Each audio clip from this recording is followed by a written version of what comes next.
আম্মু ঠাস করে চড় দিয়ে বলল, তুই যে আমার ছেলে এটা শুনতে আমার লজ্জা লাগছে। কিভাবে পারলে এটা করতে? তোর কি বিবেকে বাতলো না? আমি বললাম, সত্যি আম্মু, আমি কিছু করি নাই, মামি মিথ্যা বলছে। আম্মু বলল, চুপ মিথ্যাবাদী, তুই এই মুহূর্তে বাসা থেকে বের হয়ে যা, তোর মুখ আমি দেখতে চাই না। এদিকে মামি আর মেজো ভাই এর মুখ দেখে বোঝা যাচ্ছে তারা অনেক খুশি। আমি বললাম, আচ্ছা আম্মু, আমি চলে যাচ্ছি, কিন্তু সত্যিটা একদিন তোমরা জানতে পারবা, সেদিন হয়তো আমাকে পাবা না। বলে আমি আমার রুমে চলে আসলাম, সবকিছু গুছিয়ে নিলাম, তারপর মামির রুমে গেলাম। আমি বললাম, কি অন্যায় করছিলাম আপনার, তার জন্য আজ আমার আম্মুর কাছে এতটা খারাপ বানিয়ে দিলেন। আচ্ছা ভালো থাকবেন, আমার একটা কথা রাখবেন। মামি বলল, কি বলো? আমি বললাম, আমার আম্মুর খেয়াল রাখবেন একটু, যখন যা লাগবে একটু আগাই দিবেন প্লিজ। মামি বলল, আচ্ছা চেষ্টা করব। কিছু বুঝতে পারতেছেন না তো? আচ্ছা বুঝে দিচ্ছি।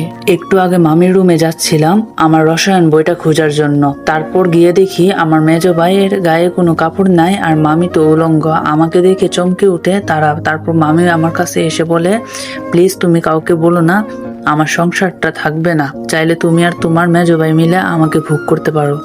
আমি একটা থাপ্পড় মেরে বললাম, কি ভাবছেন, যা বলবেন তাই করব? কখনোই না। আচ্ছা আমার মামা কি আপনার কোনো চাওয়া অপূর্ণ রাখছে? কেন এমন করলেন? আমি এক নিঃশ্বাসে বললাম কথাগুলো। ওইদিকে মেজো ভাই কখন রুম থেকে বের হয়ে বাইরের দরজা লাগিয়ে দিছে আমি বুঝতেই পারি নাই। মামি বলল, বাঁচাও, কে কোথায় আছো, বাঁচাও প্লিজ, সুহান আমার এত বড় ক্ষতি করো না প্লিজ। আমি একদম বোবা হয়ে গেছি, আমার মুখ দিয়ে আর কোনো কথা বের হচ্ছে না। এদিকে আমার মামির চিৎকার শুনে সবাই চলে এলো। তারপর থেকে জানেনই তো আপনারা বর্তমান। এ বলে বের হয়ে গেলাম বাসা থেকে। পিছনে ফিরে একবার তাকালাম বাসার দিকে। অনেক কষ্ট হচ্ছে আজ। নিজের আপন মানুষ আজ মিথ্যা অপবাদ দিল, নিজের আপন মাও আমার বিশ্বাস করলো না। তারপর হাঁটা ধরলাম। এখন রাত 12টা বেজে 31 মিনিট হাঁটছি আর একটু আগে হয়ে যাওয়া সব ঘটনা কথা ভাবছি। আচ্ছা আমার পরিচয়টা দিয়ে নি, আমি সুহান ইসলাম, সবাই সুহান বলে ডাকে। এবার এসএসসি দিব। পরিবারে আমি, আমার আম্মু, মেজো ভাই, আমার মামি থাকি। আমরা 3 ভাই 1 বোন। আপুর বিয়ে হয়ে গেছে অনেক আগে। আমার বড় ভাই আর মামা আমেরিকা থাকে, আর মামার বাড়িও কেউ নাই, তাই মামি আমাদের সাথে থাকে। এই যাক, আপনাদের পরিচয় দিতে গিয়ে বাস স্ট্যান্ডে চলে আসছি। পকেটে আছে মাত্র 1590 টাকা। কি করব, কোথায় থাকবো ভাবতেছি। ভাবতে ভাবতে কখন যে ঘুমিয়ে গেছি খেয়াল করি নাই। অপরিচিত একটি লোক বলল, এই ছেলে এভাবে ঘুমাই আছো কেন, উঠো এখান থেকে। আমি বললাম, কে কে? জি আঙ্কেল, উঠছি বলে ঘুম থেকে উঠে বললাম। অপরিচিত লোক বলল, কোথা থেকে যে আসে এসব মানুষ বুঝি না, বলে তিনি দোকান খুললেন। আমি একটা চায়ের দোকানে এসে মুখে পানি দিয়ে 2টা রুটি আর 1 কাপ চা খেলাম। তারপর দোকানদার আঙ্কেলকে বিল দিয়ে চলে আসলাম। ভাবছি চলে যাব এই শহর ছেড়ে, তাই করলাম একটা টিকিট কেটে নিলাম, উদ্দেশ্য চট্টগ্রাম। তারপর বাসে উঠে পড়লাম। বাস চলছে আপন গতিতে আর আমি কখন যে ঘুমিয়ে গেছি খেয়াল করি নাই। বাস হেল্পার বলছে, এই মামা আর কত ঘুমাবেন, এবার নামেন। আমি বললাম, হ্যাঁ হ্যাঁ, আমি কি চট্টগ্রাম এসে গেছি? বাস হেল্পার বলল, জি। তারপর আমি বাস থেকে নেমে একটা হোটেলে গেলাম। অনেক ক্ষুধা লাগছে। ওই সেই সকালে 2টা রুটি আর 1 কাপ চা খাইছি। তারপর হোটেল থেকে খেয়ে বেরিয়ে আসলাম। আমার কাছে আর মাত্র 955 টাকা আছে। কি করব, কোথায় থাকবো ভাবছি আর হাঁটছি। কে কোথায় আছো, বাঁচাও আমার ছেলেটাকে প্লিজ, আমাকে মারো, তাও আমার ছেলেকে মেরো না। একজন লোক হা হা করে হাসছে আর বলছে, তোর ছেলেকে মারবো। আমি কাছে যেতে একজন লোক বলল, এই ছেলে কি চাস এখানে, যা এখান থেকে ভাগ। আমি বললাম, কিছু চাই না আঙ্কেল, শুধু আপনারে আর আপনার এই চামচা কয়টারে চাই। সেই লোক বলল, মানে? আমি কোনো কথা না বলে দিলাম একটা বুকের লাথি। তারপর একে একে সবাইকে ওদের পাওনা বুঝাই দিলাম, কিন্তু একটা লাঠি দিয়ে পিছন থেকে আমার মাথায় মারে কে যেন। তারপর আর কিছু মনে নেই। চোখ খুলে নিজেকে হাসপাতালে আবিষ্কার করলাম। পাশে মায়ের বয়সী একটা আন্টি, ছোট একটা ছেলে, যে ছেলেটাকে আমি বাঁচিয়েছিলাম। আমি বাঁচাইনি, আল্লাহ বাঁচাইছে, আমি মাত্র ওসিলা। আর একটা মেয়ে বসে আছে। আন্টি বলল, বাবা তোমার এখন কেমন লাগছে? আমি বললাম, জি আন্টি, ভালো লাগছে। আমাকে এখানে কে আনলো? আমি তো এখানে ছিলাম না। সে মেয়েটি বলল, আমার বাবা আনছে এখানে আপনাকে। তারপর সব খুলে বলল সে মেয়েটি 2 দিন আগের রাতে যা যা হয়েছিল। আমি বললাম, আমার জন্য এত কষ্ট করতে গেলেন কেন? তারপর একজন অপরিচিত লোক রুমে ঢুকতে ঢুকতে বলল, কি যে বলো, তুমি আমার ছেলের আর আমার জীবন বাঁচিয়েছো, আর আমরা তোমার বাঁচাবো না? সে লোকটা বলল, আচ্ছা বাবা, তোমার বাবা মা কারো নাম্বার বলো, আমি তাদের আসতে বলি। আমি বললাম, আসলে এই শহরে আমার আপন বলতে কেউ নেই। আঙ্কেল বলল, কেন, তাহলে তুমি এখানে কি করছো? আমি বললাম, সে অনেক কাহিনী, অন্য একদিন বলবো। বলে উঠতে যাব এমন সময় সে মেয়েটি বলে, এই ছেলে কোথায় যাচ্ছ? আমি বললাম, হাসপাতালের বিল দিয়ে দেখি কোথায় যাওয়া যায়। আন্টি বলল, কি বলো বাবা, এসব কোথাও যেতে হবে না তোমার, তুমি আজ থেকে আমাদের সাথে থাকবে। আমি বললাম কিন্তু তো। সে মেয়েটি বলল কোনো কিন্তু না, মাম্মি যা বলেছে তাই হবে। কি বলো বাবা? আঙ্কেল বলল মামনি, আমিও এটাই চাইছিলাম, কিন্তু তোমার মা তো বলে দিল। তারপর হাসপাতাল থেকে ডাক্তারের অনুমতি নিয়ে সিএনজি নিয়ে আমি আর সবাই আঙ্কেলের বাসায় সামনে চলে আসলাম। আমি বললাম আন্টি এটা কি আপনাদের বাসা? আন্টি বলল কেন বাবা, পছন্দ হয় নাই? আমি বললাম এত সুন্দর বাড়ি আমি কোনোদিন চোখে দেখি নাই। সে মেয়েটি বলল হয়েছে হয়েছে, আর পাম দিয়ে মারতে হবে না, ভিতরে চলেন। তারপর আমাকে একটা রুম দেখিয়ে দিল। আমি গিয়ে ফ্রেশ হয়ে বিছানায় গা এলিয়ে দিলাম। তারপর কখন যে ঘুমিয়ে গেছি মনে নাই। এই যে আম্মু খেতে ডাকছে আপনাকে। আমি বললাম আম্মু যাও, আমি আসতেছি। সে মেয়েটি রেগে বলল এই ছেলে আমি কোন দিক থেকে তোমার আম্মু লাগি? হ্যাঁ, সে তো রেগে ফায়ার। আমিও উঠে গেছি, ফ্রেশ হয়ে নিচে চলে আসলাম রাতের খাবার খেতে। তারপর টেবিলে বসলাম, খাচ্ছি। তারপর আঙ্কেল তার মেয়ের সাথে আমাকে পরিচয় করিয়ে দিলেন। মেয়েটা আমার সাথে পরে, নাম নুসরাত জাহান কনক। খাওয়া শেষ করে আমি আমার রুমে চলে আসলাম। তারপর শুয়ে আছি, এমন সময় আমার রুমে চলে এলো সবাই। আঙ্কেল বলল বাবা কি হয়েছে তোমার সাথে, আমাদের বলো। আমি ওদেরকে সব বললাম। আপনারা তো জানেনি, তাই আপনাদের আর বললাম না। দেখি সবার চোখে পানি। কনক বলল মানুষ এতটা খারাপ হতে পারে, তাও নিজের মায়ের পেটের ভাই। আমি বললাম আচ্ছা বাদ দেন আঙ্কেল, আপনারা যান ঘুমিয়ে পড়েন। আন্টি বলল আচ্ছা বাবা গুড নাইট, বলে চলে গেল তারা। কিন্তু শুধু কনক থেকে গেল। কনক বলল আচ্ছা আমরা কি বন্ধু হতে পারি? আমি বললাম একজন খারাপ ছেলের সাথে আপনি বন্ধুত্ব করবেন, হাস্যকর। কনক বলল একদম মেরে ফেলবো যদি আবার নিজেকে খারাপ বলো। আমি বললাম আচ্ছা আজ থেকে আমি আর আপনি বন্ধু, ওকে? কনক বলল বন্ধু হলে আপনি না তুমি বলতে হয়। আমি বললাম আচ্ছা বলবো, এখন যাও ঘুমাও, গুড নাইট। কনক বলল আচ্ছা ঘুমিয়ে পড়ো তুমি, বলে কনক আমার রুম থেকে চলে গেল। আমিও ঘুমিয়ে পড়লাম। ঘুম ভাঙলো ফজরের মিষ্টি আজানে। আমি উঠে উজু করে মসজিদে গেলাম। তারপর নামাজ পড়ে একেবারে বাসায় চলে আসলাম। এসে ছাদে গেলাম, এই শহরটা দেখছি। এমন সময় পিছন থেকে কে আমার কাঁধে হাত রাখে। আমি তো দেখে অবাক। সে লোকটি আর কেউ না, সে হলো কনক। কনক বলল তুমি এখানে কি করছো এত সকালে, আর কখন ঘুম থেকে উঠলা? আমি বললাম এই তো নামাজ পড়ে একটু ছাদে আসলাম। তুমি কখন ঘুম থেকে উঠলা? কনক বলল এই তো কিছুক্ষণ আগে। আচ্ছা তুমি থাকো, আমি কফি বানিয়ে আনছি। আমি বললাম আচ্ছা। তাই বলে কনক চলে গেল কফি বানাতে। আর আমি ভাবছি আমার সাথে হয়ে যাওয়া ঘটনা। কনক বলল এই ধরো তোমার কফি, ঠান্ডা হয়ে যাচ্ছে তো। আমি বললাম ও হ্যাঁ দাও, বলে আমি কফি খাচ্ছি। আচ্ছা তোমার পড়ালেখা কেমন হচ্ছে? কনক বলল মোটামুটি চলছে। আচ্ছা শুনো, তোমার বড় ভাই কি তোমাকে বিশ্বাস করবে যে তোমাকে ফাঁসানো হয়েছে? আমি বললাম জানি না, কিন্তু সে আমাকে অনেক বিশ্বাস করতো। জানি না এখন করবে কিনা। কনক বলল আচ্ছা নিচে চলো, নাস্তা করতে হবে। আমি বললাম চলো। বলে দুজন নিচে চলে আসলাম। দেখি আঙ্কেল চা খাচ্ছে আর খবরের কাগজ পড়ছে, আর আন্টি নাস্তা রেডি করছে। আঙ্কেল বলল বাবা তোমার নামটাই জানা হলো না। আমি বললাম জি আমার নাম সুহান ইসলাম, সবাই সুহান বলে ডাকে। আঙ্কেল বলল আচ্ছা সুহান, এখন নাস্তা করে কনকের সাথে স্কুলে যাবো, ওকে? আমি বললাম সে যদি আমাকে সাথে না নেয় আমি কি করব? কনক সিঁড়ি দিয়ে নামতে নামতে বলল আমি কি তোরে বলছি যে আমি সাথে নিব না? আমি তো কনকরে দেখে অবাক। কি যে বলবো ভাই, একদম নায়িকা নায়িকা ভাব লাগছে। তার থেকেও বেশি নীল শাড়ি, নীল ব্লাউজ, নীল চুড়ি। তার থেকে বেশি আরো ভালো লাগছে তার চুল গুলো, যা লাগছে না। আমি ওর দিকে হা করে তাকিয়ে আছি। কনক বলল এই যে এত দেখতে হবে না, আমি কোনো পড়ি না যে হা করে তাকিয়ে থাকবা। আঙ্কেল হা হা করে হাসতে হাসতে বলল আমার মেয়ে পরি থেকে বেশি সুন্দর। কি বলো সিয়ামের আম্মু?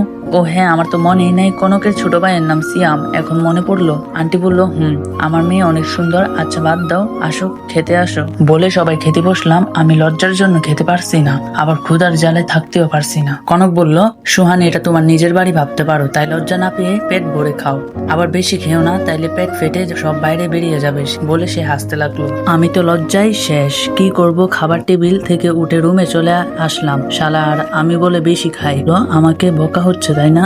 বলে আমার পাশে বসে বলল সাথে নাস্তা নিয়ে আসছে। আমি বললাম আমার আর খেতে ইচ্ছে করছে না, নিয়ে যাও তুমি। কনক বলল কি বললে আবার বল কুত্তা। বলে আমার মুখের মধ্যে একটা টুকরো রুটি দিল। জীবনে এই প্রথম কোনো মেয়ে আমাকে খাইয়ে দিতেছে। খাওয়া শেষ করলাম, তারপর রেডি হয়ে বের হলাম। কনকের সাথে কনক ওদের গাড়ি বের করতে বলল ড্রাইভারকে, কিন্তু আমি নিষেধ করলাম। আমি বললাম কনক আমরা রিক্সায় করে যাই। কনক বলল আচ্ছা, বলে রিক্সায় ডাক দিল। তারপর রিক্সায় উঠে বললাম। কনক বলল এদিকে সরে আসো, পড়ে যাবে তো তুমি। আমি বললাম না ঠিক আছে, সমস্যা নাই, পড়বো না। কনক বলল আমি বলছি তুমি সরে আসো নাই, তোমার তো না না না না না এই তো সরে আসছি। বলে একদম ওর ঘা ঘেসে বসলাম। অনেক ভালো লাগছে, আজ এই প্রথম কোনো মেয়ের সাথে রিক্সায় করে যাচ্ছি। তারপর রিক্সা একটা শপিং মলের কাছে এসে থামলো। কনক নেমে পড়লো। আমি বললাম আমাদের যাওয়ার কথা তোমার স্কুলে, তো শপিং মলে আনলে যে? কনক বলল এত কিছু বলতে পারবো না তো, খালি প্রশ্ন করো। রিক্সাওয়ালা বলল মামা আমার ভাড়াটা দিয়ে দেন, আমি চলে যাই। কনক বলল ও ও হ্যাঁ আঙ্কেল বলে ব্যাগ থেকে 500 টাকার একটা নোট বের করে এগিয়ে দিল। রিক্সাওয়ালা বলল ম্যাডাম আমার কাছে তো খুচরা নাই, আপনি খুচরা টাকা দেন। কনক বলল আরে সবটাই রেখে দেন, সমস্যা নেই। রিক্সাওয়ালা বলল ম্যাডাম আপনার মতো ভালো মানুষ আমি কখনো খুঁজে পাই নাই, যেখানে মানুষ 50 টাকা দিতে গিয়ে গালাগালি করে আপনি 500 টাকা দিয়ে দিলেন, আল্লাহ আপনাকে ভালো করুক, বলে সে চলে গেল। তারপর কনক আমার জন্য 4টা জিন্স প্যান্ট, 4টা টি শার্ট, 4টা শার্ট আর 3টা ট্রাউজার নিল আর 2টা লুঙ্গি। তারপর মার্কেট থেকে বের হয়ে একটা মোবাইল শোরুমে গেল আর একটা মোবাইল কিনলো। আমি কিন্তু দেখি নাই কি ফোন, তাই বলতেও পারলাম না। তারপর বাসায় চলে আসলাম, এসে কলিং বেল দিলাম, আন্টি খুলে দিল। আমি বললাম আন্টি আঙ্কেল কোথায়? আন্টি বলল তোমার আঙ্কেল অফিসে গেছে। আমি বললাম ও আচ্ছা বলে রুমে চলে আসলাম। তারপর ফ্রেশ হয়ে একটা ঘুম দিলাম। আমি ঘুমের দেশে কিন্তু আমাকে কে যেন একটা ডাক দিল। আমি তার দিকে তাকিয়ে অবাক। সেই লোকটি আর কেউ না, তিনি হলেন আঙ্কেল। আঙ্কেল বলল সোহান ঘুম থেকে উঠো, লাঞ্চ করতে হবে, তো উঠে পড়ো বাবা। আমি জি বলে ওয়াশরুমে চলে গেলাম। ফ্রেশ হয়ে নিচে গিয়ে টেবিলে বসলাম। তারপর কনক খাবার বেড়ে দিল, খাচ্ছি আর টুকটাক কথা বলছি। আঙ্কেল বলল আচ্ছা সোহান তোমার কি কোনো ইচ্ছা আছে? আমি বললাম জি আঙ্কেল, পড়াশোনাটা চালিয়ে যেতে চাই আর নিজের পায়ে দাঁড়াতে চাই। আন্টি বলল তোমার বুদ্ধি আছে বটে, তুমি কনকের সাথে কোচিং ক্লাস ওর হোম টিউটারের কাছে পড়বো, ওকে? আমি বললাম আচ্ছা আন্টি বলে খাওয়া শেষ করে রুমে চলে আসলাম। এর মধ্যে কনক চলে আসলো আমার রুমে। কনক বলল কি করতেছো সোহান? আমি বললাম কিছু না, শুয়ে আছি। কনক বলল তোমার জন্য একটা সারপ্রাইজ আছে, চোখ বন্ধ করো। তারপর আমি চোখ বন্ধ করলাম। কনক বলল এবার চোখ খুলো। আমি চোখ খুলে দেখি একটা ব্যাগ আর একটা স্মার্ট মোবাইল ভিভো Y21 আর ব্যাগ খুলে কালকের কেনা কাপড় চোপড় পেলাম। তারপর কনক বলল রেডি হতে বাহিরে যাবে। আমিও রেডি হয়ে রুম থেকে বের হলাম। ওমা দেখি সবাই আমার দিকে তাকায় আছে। কালো পাঞ্জাবি, কালো জিন্স, কালো জুতা, এক কথায় সবই কালো কালারের। আন্টি বলল আজ দেখি ছেলেকে খুব মানান লাগছে। কনক অনেকটা অবাক হয়ে বলল এই ছেলেটাকে আম্মু? আন্টি বলল আরে সুহানু, সত্যি আজ ওকে অনেক সুন্দর লাগছে, যে কোনো মেয়ে দেখলে পাগল হয়ে যাবে। কনক ফিসফিস করে বলল আমি পাগল হলেই হবে। আমি বললাম কিছু বললা কনক? কনক বলল কিছু বলিনি, তো চলো। আন্টি বলল মা সাবধানে যাবে আর তাড়াতাড়ি চলে আসবি। আন্টির কাছ থেকে বিদায় নিয়ে বের হলাম একটি রিক্সা নিয়ে। তারপর একটা পার্কের সামনে এসে রিক্সা ভাড়া মিটিয়ে একটা বেঞ্চে এসে 2জন বসলাম। আমি বললাম কনক বাদাম খাবা? কনক বলল আমি বললাম আচ্ছা থাকো আমি নিয়ে আসি বলে আমি চলে গেলাম বাদাম আনতে। তারপর বাদাম কিনে এনে দেখি কিছু ছেলে ওর কাছে গিয়ে ওরে খারাপ খারাপ প্রস্তাব দিচ্ছে। কথাগুলো এরকম, একটা ছেলে বলছে মামা এই মালটা তো আজ সারা রাত খেতে পারবো, ওহ ফিগারটা দেখছোস একদম টাটকা, বয়ফ্রেন্ড বানিয়ে দিছে মনে হয়। অন্য আরেকটি ছেলে বলছে হ মামা মালটা একদম খাসা বলছে আর ওর গায়ে হাত দেওয়ার চেষ্টা করছে। আমার তো মাথায় রক্ত উঠে গেল। আমি ওদের দিকে গিয়ে আমি বললাম ভাই তোমরা কি একা একা খাবা, আমারে একটু খাওয়ার সুযোগ দাও। কনক আমার আশা দেখে একটু ভয় কম পেলেও আমার কথা শুনে আবার সে সব আশা ছেড়ে দিল। সেই ছেলেটা বলল ওই শালা তুই কেড়ে, আর এই মালটারে আমরা 3জনে খাবো, অন্য কাউকে খেতে দিব না। এবার আমি রাগ সামলাইতে পারলাম না, দিলাম একটা নাকে ঘুষি। নাক দিয়ে রক্ত গল গল করে বের হয়ে গেল। অন্য একজনের বুকে দিলাম এক লাথি, সাথে সাথে 3জনে দিল এক দূর। তারপর কনকরে নিয়ে বাসায় চলে আসি। আসার সময় ওর জন্য আর ওর ছোট ভাইয়ের জন্য কিছু ফুচকা আর চকলেট নিয়ে আসি। কনক রুমে কান্না করতে করতে চলে গেল আর আমি ওর পিছু পিছু গেলাম। তারপর কনক এমন একটা কাজ করলো যা আমার সত্যি অনেক রাগ উঠলো। কাজটি হলো অনেক রাগ উঠলো। কাজটি হলো কনক এমন একটা কাজ করলো যা আমার সত্যি অনেক রাগ উঠলো। কাজটি হলো আর চকলেট নিয়ে আসি। কনক বলল কনক রুমে কান্না করতে করতে চলে গেল আর আমি ওর পিছু পিছু গেলাম। তারপর কনক এমন একটা কাজ করলো আমার সত্যি অনেক রাগ হলো। কাজটি হলো আমি দরজা ধরেছিলাম আর ও ওই দিক থেকে দরজা বন্ধ করে দেয়, যার কারণে আমি হাতে অনেক ব্যথা পাই। এক পর্যায়ে একটু জোরে চিৎকার করে উঠে ফেলি। আন্টি চলে আসে আমার কাছে, এসে দেখে আমি বসে হাতের ব্যথায় ছটফট করছি। আন্টি বলল বাবা এইমাত্র বাহির থেকে আসলা, আর কি হয়ে গেল? আমি কান্না করতে থাকি। আমি আন্টিরে বলি আমার তেমন কিছু হয় নাই, আগে আপনি কনককে সামলান সুহান বলে কনকের দরজায় ধাক্কাতে লাগলাম। আমি বললাম, কনক দরজা খুলো, না হলে কিন্তু দরজা ভেঙে ফেলবো, প্লিজ তুমি দরজা খুলো প্লিজ বলে আমি এক পর্যায়ে দরজা ভেঙে ভিতরে প্রবেশ করলাম। আমি দেখে তো অবাক, কনক আত্মহত্যা করতে যাচ্ছিল, কিন্তু সময় বুঝে দরজাটা ভেঙে ফেলি, যার কারণে আর সাহস পায় না আত্মহত্যা করার। আমি ওর কাছে গিয়ে ওর গালে ঠাস ঠাস করে দুইটা বসিয়ে দিলাম চোর। তারপর আমার রুমে নিয়ে গেলাম ওরে। আঙ্কেল বলল, তোমার এত বড় সাহস কিভাবে হলো কনক? কেন করতে চাইছিলা এই পাপ কাজ? কনক এবার কান্না করে দিল। তারপর ফুফিয়ে ফুফিয়ে বলতে লাগলো। কনক বলল, আমরা একটা পার্কে বসেছিলাম, কি মনে হলো বাদাম খেতে ইচ্ছে হলো। তারপর সোহান রে বললাম বাদাম আনতে, সে বাদাম আনতে গিয়েছিল, আর ওই ফাঁকে আমাকে ওরা টিচ করে, আরো অনেক খারাপ ভাষায় গালাগালি করে, যার কারণে আমি আত্মহত্যা করতে চেয়েছিলাম বলে ফুফাতে লাগলো। আন্টি বলল, মোটেও তুমি এখনো বুদ্ধিমান হয়ে উঠো না, বুঝলা? সোহানের দিকে একটু খেয়াল করে দেখো, কত বড় একটা মিথ্যা অপবাদ মাথায় নিয়ে ঘুরে বেড়াচ্ছে, কিন্তু ও কি তোমার মতো এই পাপ কাজ করতে গেছে? কনক চুপ। আঙ্কেল বলল, তোমার আম্মু কি বলেছে তার উত্তর দাও। কনক বলল, আর হবে না এমন ভুল বাবাই, এবারের মতো মাফ করে দাও বলে কান্না করতে লাগলো। আমি বললাম, আন্টি যা হয়েছে বাদ দেন তো, আমার অনেক ক্ষুধা লাগছে, চলেন ডিনার করি। কনক বলল, এমন পেটুক আমি আগে দেখি নাই বলে দূরে ওয়াশরুমে চলে গেল।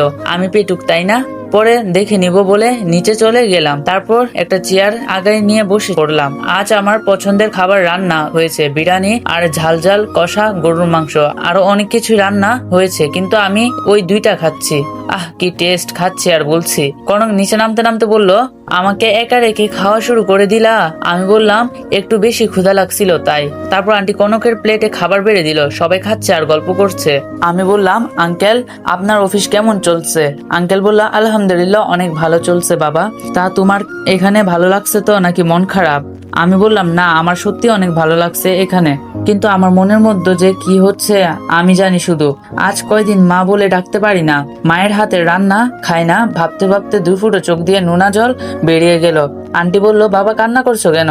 আমি বললাম, না আন্টি কিছু না, চোখে কি যেন পড়ছে তাই পানি বের হয়ে গেছে বলে খাওয়া শেষ করে আমার রুমে চলে আসলাম।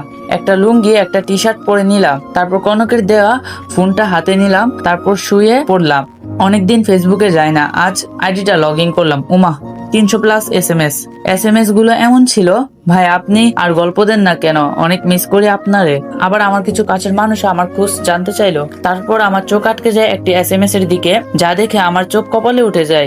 এস টি ছিল আমার মেজো ভাইয়ের। মেজো ভাই লিখছিল, কিরে কেমন আছিস, আমারে মাফ করে দিস রে, অনেক বড় অন্যায় করে ফেলছি আমি তোর সাথে।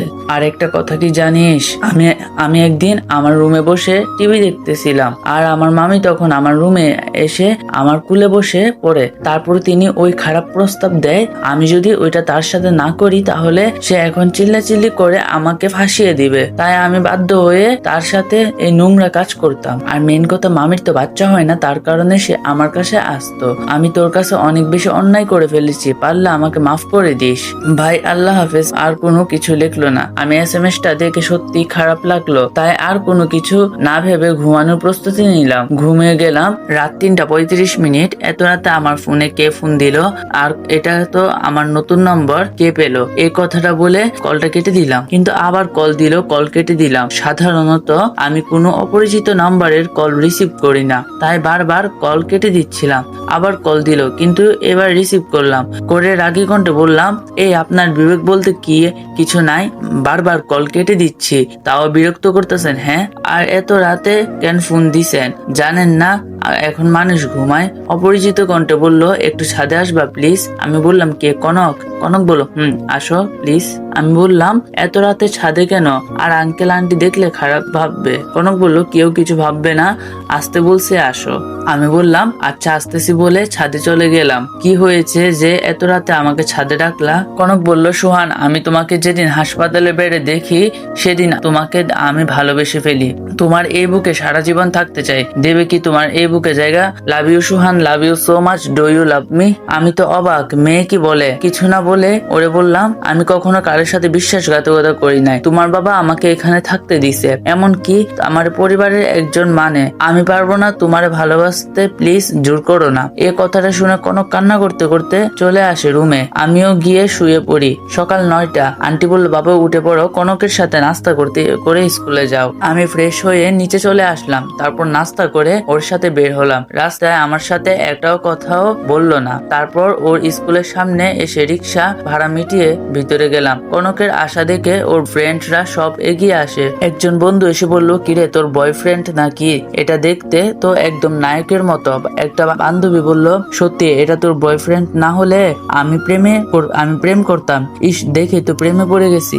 কনক বলল, ওই থামবি, ও আমার বিএফ হতে যাবে কেন? ও আমার বাসায় কাজ করে। তাই বাবা বলল ও আজ থেকে তোমাদের সাথে পড়তে যাবে, তাই তো নিয়ে আসলাম। দেখতে তো একটা খ্যাত। আমি কনকের কথা শুনে মনে অনেক কষ্ট পেলাম। চোখ দিয়ে 2 ফুটো নোনা জল বেরিয়ে এলো। সে মেয়েটি বলল, তুমি প্লিজ কষ্ট পেও না, ও একটু রাগী, আমি ওর হয়ে ক্ষমা চাচ্ছি। আমি বললাম, আরে সমস্যা নাই, চলো ক্লাসে চলো। বলে ক্লাস চলে গেলাম। তার রুমে ঢুকে সবার ভালো মন্দ খোঁজ নিতে গিয়ে আমার দিকে নজর যায়। স্যার বলল, এই ছেলে এখানে কি করতেছো, বের হয়ে যাও ক্লাস থেকে, বলে আমার কাছে আসতে লাগলো। কনক বলল, স্যার ওকে বের করবেন না প্লিজ, ও আমার বাসার কাজ করে, সাথে পড়াশোনা করে, ওরে বের করে দিবেন না স্যার। এটা শোনার পর ক্লাসে সবাই হা হা করে হেসে উঠলো। আর পাশাপাশি বলতে লাগলো, আজকাল চাকর বাকরও পড়াশোনা করে, বলে হা হা করে হাসতে লাগলো। আমি একটু কষ্ট পেলাম, কিন্তু সমস্যা নাই, আমাকে সামনে আগাতে হবে, সবাইকে দেখিয়ে দিতে হবে যে আমিও পারি। তারপর স্যার ক্লাস শুরু করলো।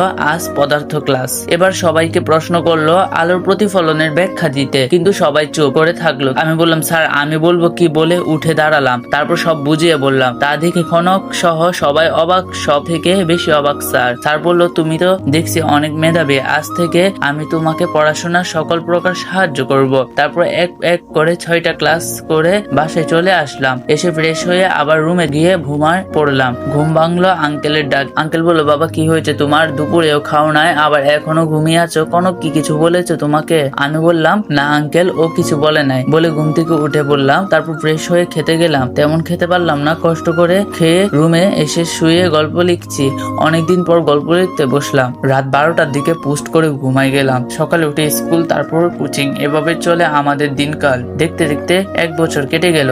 এদিকে সুহানের পরিবার বড় ভাই ফোন করে বলছে, আম্মু আজ আমি আর আমার মামা বাংলাদেশ আসছি, আমাদের প্লেনটি চট্টগ্রাম বিমানবন্দরে ল্যান্ড করবে, তোমরা আমাদের নিতে এসো কেমন? আর সুহানের জন্য একটা গিফট আছে, আজ ওকে চমকে দিব। আচ্ছা এখন রাখি, বলে কল কেটে দিল। মামি বলল, আম্মু কে কল করেছিল? আম্মু বলল, সবুজ আর রাব্বি আজ বাসায় আসছে, তাই আমাদের চট্টগ্রাম যেতে বলল। মামি বলল, আমাকে সবুজ একবার জানানোর চেষ্টাও করলো না? মেজো ভাই বলল, আচ্ছা বাদ দেন মামি, আমরা কিন্তু চট্টগ্রাম বাসে যাব। মামি বলল, ওকে। বলে সবাই রেডি হয়ে নিলাম। তারপর বের হলাম চট্টগ্রাম। এবার চলেন আমাদের নায়কের কাছ থেকে ঘুরে আসি। এদিকে আমি বললাম, আন্টি কাল সন্ধ্যায় কুষ্টিয়া চলে যাব, পরশুদিন থেকে পরীক্ষা। কনক আমার কথা শুনে অনেক মন খারাপ করে। ও হ্যাঁ, আপনাদের তো বলাই হলো না। কনক আমার কলিজা। এখন আপনাদের প্রশ্ন যে কনক আমাকে কাজের লোক বানাইছিল, সে এখন কিভাবে কলিজা হলো? তাই তো, তাহলে চলে যায় 5 থেকে 5 মাস আগের ঘটনাতে। আমি বললাম, আন্টি আমি চলে গেলাম স্কুলে, বলে বের হয়ে গেলাম। তারপর স্কুলে এসে জেরিনের সাথে কথা বলছিলাম। জেরিন সে মেয়েটি যে আমাকে দেখে প্রেমে পড়ে গেছিল, ও বারবার আমার হাত ধরছিল, সেটি কনক আড়াল থেকে দেখে ফেলে আর কান্না করতে করতে বাসায় চলে যায়। তারপর 7-8টা ঘুমের ওষুধ খায়, ফলে ঘুমিয়ে পড়ে। রাত 10টার দিকে কনকের রুমে ডাকতে যায় আন্টি, আর দেখতে পাই ও ঘুমিয়ে আছে পাশে টেবিলে। পাশে টেবিলে চোখ যায় আর দেখে ও ঘুমের ওষুধ খাইছে। তারপর হাসপাতালে নিয়ে যায় আর ওর চিকিৎসা করা হয়। তারপর আঙ্কেল জানতে চায় যে কেন এমন করলো। কনক বলল, বাবা আমি সুহানকে অনেক ভালোবাসি, আর আজ ও আমার বান্ধবীর সাথে গা ঘেঁষে আবার হাতে হাত রেখে কথা বলেছে, তাই আমি সহ্য করতে পারি নাই, সেজন্য এটা করছি, বলে কান্না করতে লাগলো। আঙ্কেল বলল, সুহান এখানে আসো। আমি বললাম, জি আঙ্কেল বলেন। আঙ্কেল বলল, জীবনে আমি অনেক আমার মেয়ের কোনো চাওয়া অপূর্ণ রাখি নাই বাবা, আমার মেয়ে কি দেখতে খারাপ, কেন ওকে মেনে নাও নাই? আমি বললাম, প্লিজ আঙ্কেল এভাবে বলবেন না, আসলে আমিও ওকে ভালোবাসি, কিন্তু আমার কি কোনো পরিবার আছে? এখন না আছে টাকা পয়সা, মেইন কথা আমি আপনার বাড়িতে থেকে আপনার সাথে বেমানি করতে পারবো না কখনো। আন্টি বলল, আজ থেকে আমাদের আম্মু আব্বু বলে ডাকবো, ওকে? আমি বললাম, আপনারা যা বলবেন। তারপর ওকে বাসায় এনে অসুস্থ হয়ে গেল সেদিন রাতে। আমি বললাম, জান চলো খেতে চলো, আম্মু ডাকে। কনক বলল, আমি কারো জান না আর আমি খাবো না, বলে শুয়ে পড়লো। আমি টেবিল থেকে 1 প্লেট খাবার এনে এই যে মহারানী, এবার উঠে খেয়ে আমাকে উদ্ধার করেন। তারপর ওকে খাওয়াই দিলাম, আমিও খেয়ে নিলাম, তারপর ঘুমাই গেলাম। রাত 3টায় আমি ওকে ছাদে ডেকে আমি বললাম, ওর সামনে হাঁটু গেড়ে বসে একটা কালো গোলাপ নিয়ে, তুমি কি আমার বাবুর আম্মু হবা? হবা কি রাত জেগে গল্প করা সে মানুষ? হবা কি আমার সে মানুষটি যার জন্য একদিন অপেক্ষা করছিলাম? Love you Konok, love you so much, do you love me? Konok আমার হাত থেকে ফুলটা নিয়ে আমাকে জড়িয়ে ধরে বলল, আই লাভ ইউ টু সুহান, অনেক অনেক ভালোবাসি এই পাগলটারে, বলে আমার ঠোঁটের সাথে ঠোঁট মিলিয়ে দিল। 5 মিনিট পর ছেড়ে দিল। আমি বললাম, আমাকে কি মেরে ফেলার প্ল্যান করছো? কনক বলল, এটা ভালোবাসা বলে আমার বুকে মুখ লুকালো। তারপর কতক্ষণ সেখানে ছিলাম মনে নাই। বর্তমান কনক বলল, তুমি আমাকে রেখে চলে যাবা, বলে আমাকে জড়িয়ে ধরে কেঁদে দিল। আমি বললাম, আরে পরীক্ষা দিয়ে আবার চলে আসবো তো। তারপর ওকে রুমে নিয়ে দরজা আটকিয়ে দিই। আমি বলি, যান একটু কাছে আসো তো, আজ একটু মন ভরে আদর করবো। কনক বলল, যা দুষ্টু, যারা গল্প শুনতেছে তারা তো সব দেখে ফেলবে। তারপর বলল, লাইটটা বন্ধ করে দাও। তারপর ঠোঁট এর সাথে ঠোঁট মিলিয়ে দিয়ে অনেকক্ষণ পর আমি আমার রুমে চলে আসি, ঘুমিয়ে পড়ি। তারপর সকালে ঘুম থেকে উঠে ফ্রেশ হয়ে নাস্তা করে সব গুছিয়ে নি। তারপর সবার কাছ থেকে বিদায় নিয়ে কনকের কাছে যাই। আমি বললাম, এমন করলে কি হবে বলো, আমারে তো তোমার ফ্যামিলির মতো হয়ে উঠতে হবে। আর আমি কিছুদিন পরে আমার কলেজের জন্য চলে আসব, বলে একটা কপালে চুমু দিয়ে বসলাম। ভালো করে পরীক্ষা দিবা আর সময় মতো খাওয়া দাওয়া করবে, ওকে? কনক বলল, তুমিও, বলে বের হয়ে গেলাম। তারপর বাস স্ট্যান্ডে চলে এসে একটা টিকিট কাটি। রাত 8টার বাস ছাড়লো। আমি কানে হেডফোন লাগিয়ে গান শুনছি। এমন সময় আমার চোখ আটকে যায়। ভালো করে দেখি আমার মামা, বড় ভাই, মামি আর মেজো ভাই। বড় ভাই আমাকে দেখে আমার কাছে এগিয়ে এসে যা বললো তা শুনে আমি আকাশ থেকে পড়লাম। তা হলো, আমি কানে হেডফোন লাগিয়ে গান শুনছি, এমন সময় আমার চোখ আটকে যায়। ভালো করে দেখি আমার মামা, মা, বড় ভাই, মামি আর মেজো ভাই। বড় ভাই আমাকে দেখে আমার কাছে এগিয়ে এসে যা বললো তা শুনে আমি আকাশ থেকে পড়লাম। বড় ভাই বলছে, কিরে ভাই, কেমন আছিস? অনেকদিন পর তোরে দেখলাম রে, তা তুই আমারা আনতে যাস নাই কেন? আমি কিন্তু অনেক কষ্ট পাইছি, আর তুই যার জন্য আমার উপর রাগ করে আমাকে আনতে যাস নাই, আমি কিন্তু তোর জন্য সেটা আনছি। ভাইয়া কি আনছে? ভাইয়া আমার জন্য কি আনছে সেটা আপনারা পরে জানতে পারবেন। আমি বললাম, কে আপনি? আর কি সব উল্টা পুল্টা কথা বলতেছেন? আমি আপনার ভাই হতে যাব কেন? বড় ভাই বলল, এসব কি বলতেছস ছোট ভাই? বড় ভাই বলল, এসব কি বলতেছস ছোট? আমি আমি তো কিছু বুঝতে পারতেছি না। আমারে কি তুই চিনতেছস না? আমি তোর বড় ভাই। আমি বললাম, আমার কোনো পরিবার নাই, আর বড় ভাইয়ের তো কোনো প্রশ্নই আসে না। আমার এই কথা শুনে আমার বড় ভাইয়ের চোখের জল স্পষ্ট বুঝতে পারলাম, কিন্তু আমার এই পরিবারের প্রতি কোনো মায়া নাই। তারপর বড় ভাই আর কোনো কথা না বলে চলে গেল। এমন সময় আমার ফোন বেজে উঠলো। ওই পাশ থেকে বলল, জান তুমি কি বাসে উঠছো? আর কোনো অসুবিধা হয় নাই তো? আমি বললাম, না পাকলি কোনো সমস্যা হয় নাই, আর আমি বাসে উঠে পড়ছি। এখন আমি বাগেরহাটের মধ্যে, আর একটা সমস্যা হয়েছে। কনক উত্তেজিত হয়ে বলল, কি হয়েছে? কি বললো তাড়াতাড়ি। আমি বললাম, আজ আমার পরিবারের সাথে দেখা হয়েছে, এক বাসে আছি, আর ভাইয়ের সাথে কথা হয়েছে একটু আগে। যা কথা হয়েছে সে সব খুলে বললাম কনকরে। কনক বলল, তোমার এটা করা ঠিক হয় নাই, সে তো কিছু জানে না, তার সাথে এমন করাটা ভালো লাগলো না আমার। যাই হোক, ভালো করে পরীক্ষা দিবা, নাইলে কিন্তু একটা আদরও পাবা না বলে দিলাম। আমি বললাম, আগে পরীক্ষাটা দিয়ে নি, পরে দেখা যাবে। আচ্ছা যান বাই, পরে কল দিব নে। কনক বলল, ওকে। মোবাইলে একটা চুমু দিয়ে কলটা কেটে দিল। আমি ওখানে হেডফোন লাগিয়ে গান শুনতে শুনতে ঘুমিয়ে গেছি। এই মামে উঠেন, আমরা কুষ্টিয়া মজমপুর চলে আসছি। আমি তারপর বাস থেকে নেমে একটা রেস্টুরেন্টে গিয়ে নাস্তা করে বসলাম। এমন সময় দেখি আমার বেস্ট ফ্রেন্ড শিহাব বলে, কিরে তুই সুহান না? আমি বললাম, নিজের বেস্ট ফ্রেন্ড কেও ভুলে গেলি? টুকটাক কথা বলে চলে আসলাম শিহাবদের বাসায়। আমাকে দেখে শিহাবের আম্মু জড়িয়ে ধরে বলল, বাবা তুই এতদিন কোথায় ছিলি? রাগ করে বাসা থেকে 1 বছর আগে বের হয়ে গেলি, আর আসলি না। কিন্তু তোর পরিবারের কাছে যদি তোর কথা জিজ্ঞেস করি, তারা এড়িয়ে যায় আর বলে, ওর কথা আর আমার কাছে বলবি না। আমার আম্মু আর শিহাবের আম্মু বেস্ট ফ্রেন্ড ছিল। আমি শুনে একটু কষ্ট পেলাম, কিন্তু আন্টিকে বুঝতে দিলাম না। আন্টি বলল, আচ্ছা বাবা তুই ফ্রেশ হয়ে নাস্তা করে নে। আমি বললাম, না আন্টি, নাস্তা করে আসছি, তুমি করে নাও, বলে আমি রুমে চলে আসলাম। তারপর ফ্রেশ হয়ে একটু ঘুমিয়ে নিলাম, কারণ সারা হবে। ও হ্যাঁ, যার জন্য কুষ্টিয়া আসা, আমার কাল এসএসসি পরীক্ষা, তাই পরীক্ষা দিতে আসছি। ঘুম ভাঙলো শিহাবের ডাকে। এ মামা উঠে গোসল করে নে, লাঞ্চ এর সময় হয়ে গেছে তো। আমি বলে ওয়াশরুমে ঢুকলাম গোসল করার জন্য। তারপর গোসল করে লাঞ্চ করে এসে পিসিটা অন করলাম। আজ একটু কল অফ ডিউটি খেলবো, আমার প্রিয় গেম। তারপর খেলা শেষ করে বিকালে হাঁটতে বের হলাম, অনেকজনের সাথে কথা বললাম। তারপর দেখি মামা মামিকে, তারা আমার কাছে আসছিল। সবুজ মামা বলল, সুহান যা হয়েছে হয়েছে, বাদ দাও, আমার সাথে বাসায় চলো, তোমার জন্য তোমার ভাই আইফোন 13 আনছে, কিন্তু তখন তাকে যে কথাগুলো বলছো অনেক কষ্ট পাইছে সে। আমার জন্য এটাই আনছিল। বাসের মধ্যে বলছিলাম যে পরে বলবো সেটা কি গিফট এটা। আমি বললাম না মামা, আমার কাল থেকে পরীক্ষা, আমি যাবো না একদিন ইনশাআল্লাহ বলে চলে আসলাম। মামি আমার সাথে কথা বলার অনেক চেষ্টা করছে, কিন্তু আমি পাত্তা দেই না। বাসায় এসে ফ্রেশ হয়ে হালকা নাস্তা করে পড়তে বসলাম। আমি ওরে বলে দিছিলাম আমাকে ডিনার করতে ডাকবি না।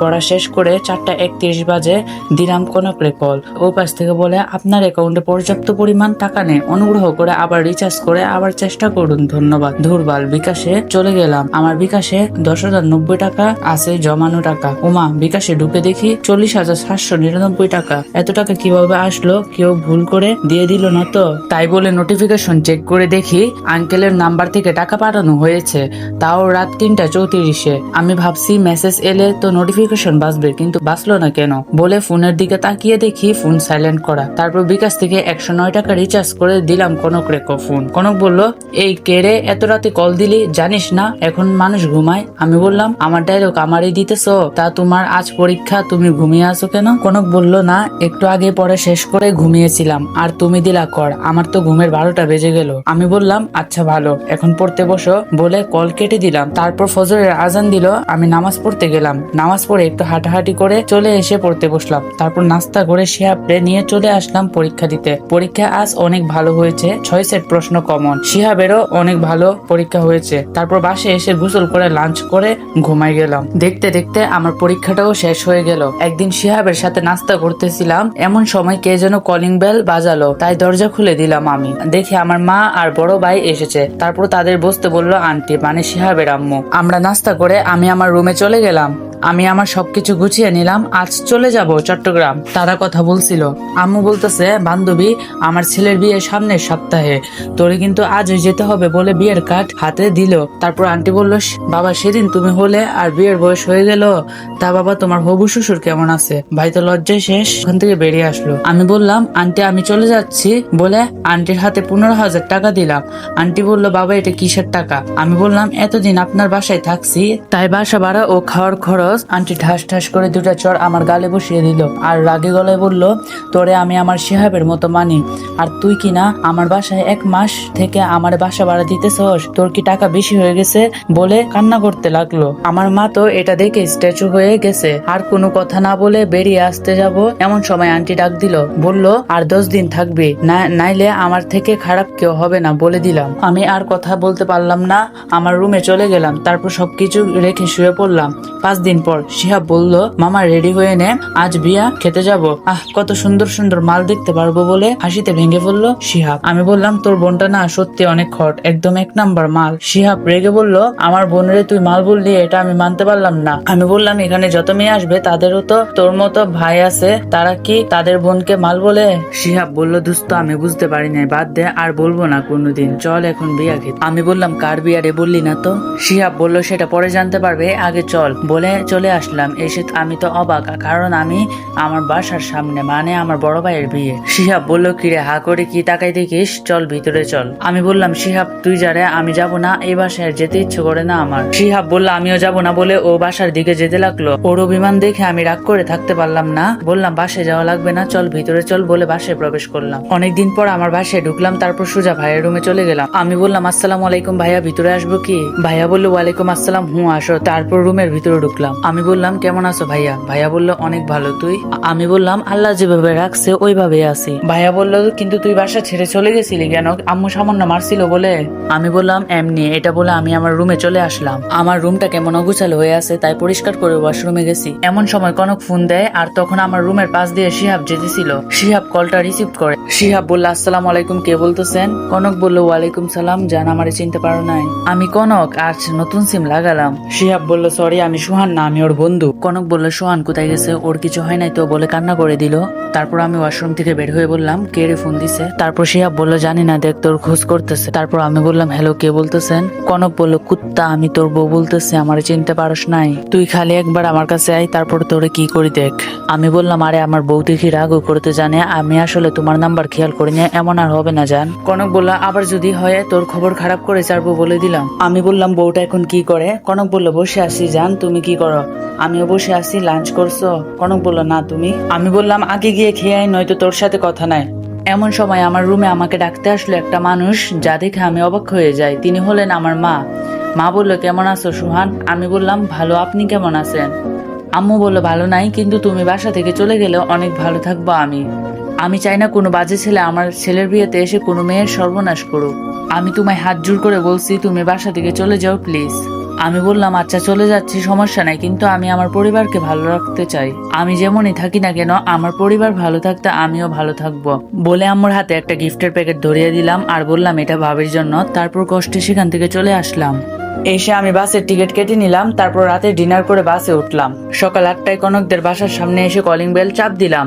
তারপর কনক এসে দরজা খুলে দিল আর আমাকে দেখে জড়িয়ে ধরে কান্না করে দিল। তারপর কনক বলতে লাগলো, আমার জানটার মুখ শুকিয়ে গেছে, একদম মনে হয় খাওয়া দাওয়া করে নাই। দেখি বলে টেবিল থেকে নাস্তা নিয়ে আসলো। আমি ততক্ষণ আমার রুমে চলে গেলাম। তারপর সব খুলে একটা হাফ প্যান্ট আর একটা গেঞ্জি পরে ফ্রেশ হয়ে আসলাম। তারপর কনক আমাকে খাইয়ে দিতে লাগলো। রুটি আর গরু মাংসের ঝোল আমার মুখে তুলে দিতেছিল আর আমি ওকে কামড় দিতেছিলাম। কনক বললে, এই দুষ্টু কামড় দেও কেন, ব্যথা লাগে তো। আমি বললাম, আমার বউরে যা ইচ্ছা তা করবো, তোমার কি? হ্যাঁ। কনক বলল, তবে রে দাঁড়া, খাওয়া শেষ হোক তোর, তারপর দেখি কি করতে পারি। দরজায় দাঁড়িয়ে একজন বলছে, ভিতরে আসবো? কনক বলল, পারমিশন নিয়ে ভিতরে আসতে হবে নাকি আম্মা? আন্টি বললাম, স্বামীর জন্য এত দরদ উল্টে পড়ছে, আম্মুর সামনেও খাইয়ে দিতে হয়? আমি বললাম, না মা, মানে একটু বেশি ক্ষুধা লাগছিল তাই আর কি। আন্টি বললো, খাও। তা বাবা, তুমি কেমন আছো এবং পরীক্ষা কেমন হলো তোমার? আমি বললাম, আলহামদুলিল্লাহ, ভালোই হয়েছে, আর আমি অনেক ভালো আছি আলহামদুলিল্লাহ। আপনি কেমন আছেন? আন্টি বলল, ভালো আছি বাবা, তা তোমরা থাকো, আমি রান্না করে আসি। বলে আন্টি চলে গেল আর আমার খাওয়া শেষ, আমি বিছানায় শুয়ে পড়লাম। কনকও চলে আসলো আর দরজা বন্ধ করে দিয়ে আমার কাছে চলে আসলো। কনক বলল, এবার দেখ আমি কি করি। বলে আমার ঠোঁট আর ওর ঠোঁট এক করে নিয়ে চুষতে লাগলো। 5 মিনিট পর ছেড়ে দিল। আমি বললাম, আমারে মেরে ফেলবে নাকি? হ্যাঁ। বলে আমি ওরে জড়িয়ে ধরে ঘুমিয়ে গেলাম। এভাবে চলতে লাগলো আমাদের দিনকাল। দেখতে দেখতে পরীক্ষার রেজাল্টের দিন চলে আসলো। আজ রেজাল্ট দিবে। কনক কি যে হবে বলছিল আর আল্লাহ আল্লাহ করছিল। তারপর রেজাল্ট দেখলাম, কনকে A+ পেয়েছে। ওকে বলতে ও জড়িয়ে ধরলো, তারপর বললো, তোমারটা কিন্তু পেলাম না। এবার আমারটা বের করলাম, উমা আমি তো ফেল। অনেক ভালো করে পরীক্ষা দিয়েছিলাম, চোখে জল চলে এলো। এমন সময় কনক বলল, আরে গাদা, এটা তোর যশোর বুট দে। তারপর মনে পড়লো আমি তো যশোর বুট, আসলে চট্টগ্রাম থাকতে থাকতে সব চট্টগ্রাম লাগে। আমার রেজাল্টে গোল্ডেন A+ পেয়েছি। কনক শুনে তো আমার গালে কত কিস দিল বলার বাহিরে। তারপর আঙ্কেলের ফোন দিলাম, আঙ্কেল শুনে অনেক খুশি হয় আর বাসায় চলে আসে। সবাই মিষ্টি মুখ করিয়ে তারপর বাসায় চলে আসি। তারপর রাতে খেয়ে ঘুমিয়ে যাই। কলেজে ভর্তির জন্য আবেদন করছি, রাজশাহী সরকারি কলেজে চান্সও পাইছি। আজ আমি আর কনক রাজশাহী চলে যাচ্ছি।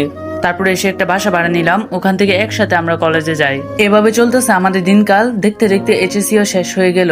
এবার জাতীয় বিশ্ববিদ্যালয়ে আবেদন করেছি, আলহামদুলিল্লাহ দুজনেই চান্স পেয়েছি। তারপর মাস্টার্স শেষ করলাম, আলহামদুলিল্লাহ এখন একটা চাকরি করি। মাসে বেতন তেমন পাই না, মাত্র 90,000 টাকা। আজকে আমাদের বিয়ে ভাবতে অবাক লাগছে। আমাদের ভালোবাসা আজ পূর্ণতা পাবে। তারপর এই ভালো মতো ইসলামের শরীয়ত মোতাবেক বিয়েটা হয়ে যায়। আজ আমার বাসর রাত, কিন্তু আমার অনেক খারাপ লাগছে। আজ আম্মুর কথা আমার খুব মনে পড়তেছে, কিন্তু নিয়তি যে এখানে আনছে। ভাবতে ভাবতে রুমা কামারে এসে সালাম করলো। আমি বললাম, বেঁচে থাকো মা, বেঁচে থাকো।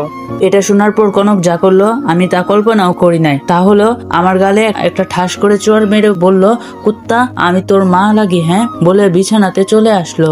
আমিও ওর পিছু পিছু গেলাম। আমি বললাম, এই যে ম্যাডাম, আসেন 2 রাকাত নফল নামাজ পড়ে নি। নামাজের কথা শুনে কনক না করতে পারলো না। দুজন চলে গেলাম ওয়াশরুমে। উজু করে এসে নামাজ পড়ে আমি বিছানায় শুয়ে পড়লাম। কনক শুয়ে পড়লো। আমি ওইদিকে ভাবতেছি, আমার সাথে কনক এমন করতেছে কেন। কনক রে পিছন থেকে জড়িয়ে ধরলাম। দেখি ও এবার আমার দিকে ঘুরলো। তারপর আমি ওকে বললাম, আমি জানি না আমার বউটা আমার উপর রাগ করে থাকতে পারবে না বলে একটা ভালোবাসার পরশ এঁকে দিলাম। কনক বলল, তুমি আমাকে সবসময় রাগো কেন? আমি বললাম, তোমাকে রাগাতে আমার অনেক ভালো লাগে তাই। বলে বউরে একটা কিস দিলাম। ও বউ, এবারের মতো মাফ করো, আর কোনোদিন বলবো না। কনক বলল, আচ্ছা এবারের মতো মাফ করলাম, এরপর থেকে যদি বলতে দেখি আমার থেকে খারাপ কেউ হবে না, এ বলে দিলাম। হ্যাঁ। বলে আমার বুকে এসে কান্না করে দিল। আমি বললাম, আরে পাগলি, কান্না করে নাকি কেউ এভাবে? জানো, আজ আমার অনেক খারাপ লাগছে।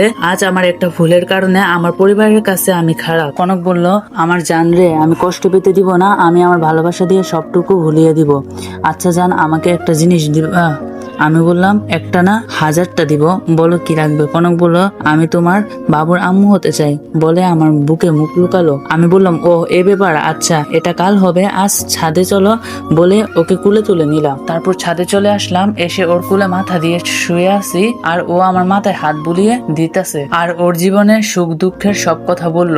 তারপর আমি ছাদ থেকে রুমে চলে আসি। তারপর ফ্রেশ হয়ে একটা হাফ প্যান্ট আর একটা গেঞ্জি পরি। কনক ওয়াশরুম থেকে বের হয়ে আসে, ও একটা গেঞ্জি আর প্লাজো পরছে। ও আমার কাছে এসে আমাকে জড়িয়ে ধরে আমার সারা শরীরে কিস করতে থাকে। আমিও পাগল হয়ে গেছি। তারপর আমি আর নিজেকে কন্ট্রোল করতে পারলাম না। তারপর আর কি টি-20 খেলা শুরু হয়ে গেল। আপনারা কি দেখছেন? ওরা ওরার কাজ করছে, এসব দেখলে পাপ হয়। তারপর সোহানের ঘুম ভাঙলো কনকের ডাকে। কনক বলল এই যান উঠে পড়া, আজান দিতেছে, গোসল করে নামাজ পড়তে আসো। তারপর আমি গোসল করে নামাজ পড়তে গেলাম।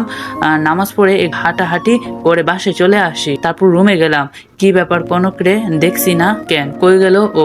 বলে ওরে ডাকতে লাগলাম, এ কনক তুমি কই? কনক রান্নাঘর থেকে বললো এই তো রান্নাঘরে। আমি ওর কাছে গেলাম। আমি তো হা হয়ে গেছি। যে মেয়ে আজ পর্যন্ত নিজের হাতে রান্না করে নাই সে আজ রান্না করে ভাবতে অবাক লাগে। কিন্তু ও ঘেমে আছে। আমি পিছন থেকে যেয়ে ওকে জড়িয়ে ধরে আছি আর ও রান্না করছে। এমন সময় আমার শাশুড়ি চলে আসে। আমি তো লজ্জায় শেষ। আমি আমার রুমে দৌড়ে চলে গেলাম। কনক নাস্তা খাওয়ার জন্য ডাকতে আসলে আমি ওকে রুমে আনতে বলি। তারপর আমার নাস্তা খাওয়াই দিয়ে সে নাস্তা করতে গেল। আমি বললাম কনক রেডি হও, আমরা কুষ্টিয়া যাব। কনক বলল তাই নাকি, বলে সব প্যাকিং করে নিল, আমারগুলোও প্যাকিং করে নিল। আসলে বিয়ের জন্য 15 দিন ছুটি পাইছি, তাই একটু ঘুরতে যাব। আজ যে কত বছর যায় না। মা যে বলছিল আমি থাকতে তার ছেলের বিয়েতে সমস্যা হবে, ওই দিন আসি আর যাওয়া হয় নাই। ওইসব ভাবতে ভাবতে কখন যে চোখ দিয়ে পানি পড়া শুরু করে দিছে আমিও বুঝতে পারি নাই। কনক বলল আমার সামনে একটুও কান্না করবে না বলে দিলাম, আর আমি আর আমার বাপের বাড়ি থাকবো না। ওহ আপনাদের তো বলাই হয় না, আমি একটা বাসা বানাইছি, 3 তলা বিশিষ্ট বাসা, ওইটা কুষ্টিয়াতে, কিন্তু কনক জানে না। তারপর সব রেডি করে আম্মা আব্বুর থেকে বিদায় নিয়ে চলে আসি। এসে 2টি টিকিট কাটি, তারপর বাসে উঠে পড়ি। নির্দিষ্ট সময়ে আমরা কুষ্টিয়া পৌঁছে যাই। তারপর আমার বাসার সামনে চলে আসি। এসে কনকরে বলি সারপ্রাইজ। কনক আমাকে জড়িয়ে ধরলো। আমি ওকে ছাড়িয়ে রুমে প্রবেশ করি। তারপর ফ্রেশ হয়ে ঘুমিয়ে পড়ি। পরের দিন সকালে খবর পাই আমাদের গ্রামে একটা বাসা নিলামে তুলছে। আমি কৌতূহলবশত গেলাম, 80 লাখ টাকাও নিলাম। এসে গ্রামের লোকের সাহায্য নিয়ে দেখি এটা তো আমার মামার বাসা। সবার দাম বলতেছে, কেউ 50 লাখের বেশি বলতেছে না। আমি গাড়ি থেকে নেমে বললাম 70 লাখ। এটা শুনে সবাই অবাক। আমার পরিবারে ওখানে আছে, কিন্তু আমি দামাদামি করে টাকা দিয়ে দিলাম। সবার মুখ থেকে শুনতেছি আমার মামি নাকি আমার মামার সব সম্পত্তি তার নিজের নামে লিখে নিছে।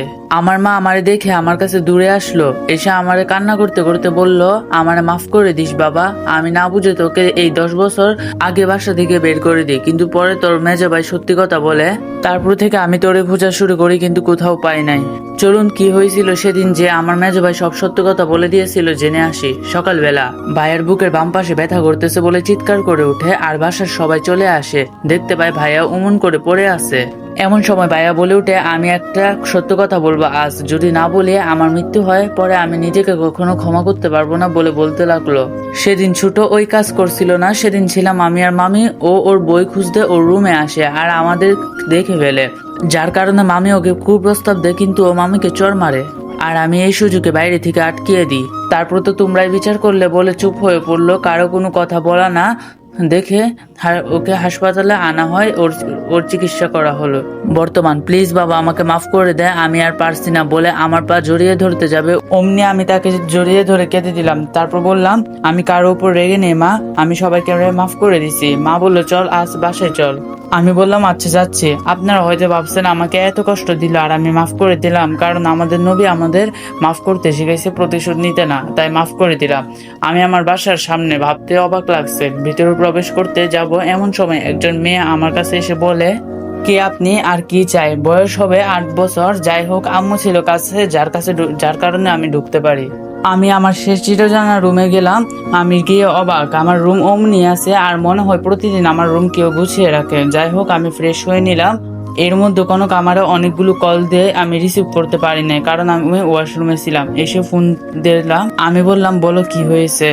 কনক বললো সে কখন থেকে ফোন দিতেছি কিন্তু ফোন ধরছো না, কোনো মেয়ের সাথে প্রেম করছো নাকি? ওহ আমি তো পূরণ হয়ে গেছি, এখন আমারে ভালো লাগে না, তো অন্য মেয়ের কাছে যাও।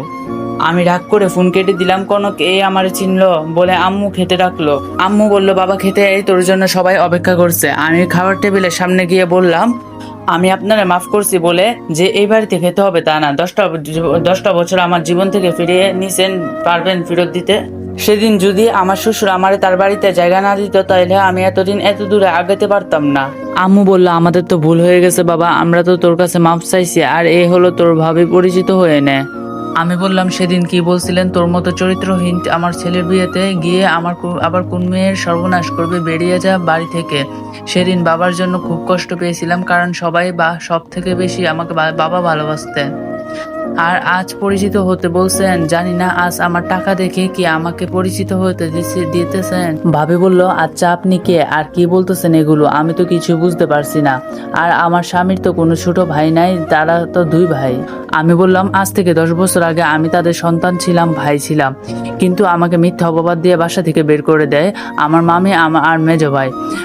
বাসা থেকে বের হয়ে আমি চট্টগ্রাম চলে যাই। ভাগ্যের কি খেলা দেখেন, ওখানে আমার বউয়ের ছোট ভাই আর তার বাবাকে আমি রক্ষা করি ডাকাতদের হাত থেকে। আমিও আঘাত পাই। তারপর তারা তাদের বাড়িতে নিয়ে যায়, আমাকে সকল সুবিধা দেয়। তারপর আমি প্রতিষ্ঠিত হয়ে উঠি, তারপর তার মেয়েকে বিয়ে করি। আর এখন আমি কুষ্টিয়াতে একটা বাড়িও আছে। আজ কি নাই, আমার ব্যাংকের ব্যালেন্স, টাকা পয়সা, গাড়ি বাড়ি সব আছে, কিন্তু আমার অতীতটা যে অনেক ভয়াবহ, বলছিলাম না, কান্না করছিলাম। এমন সময় আমার বড় ভাই মেজো ভাইরে হসপিটাল থেকে নিয়ে আসে। এখন মোটামুটি ভালো আছে মেজো ভাই।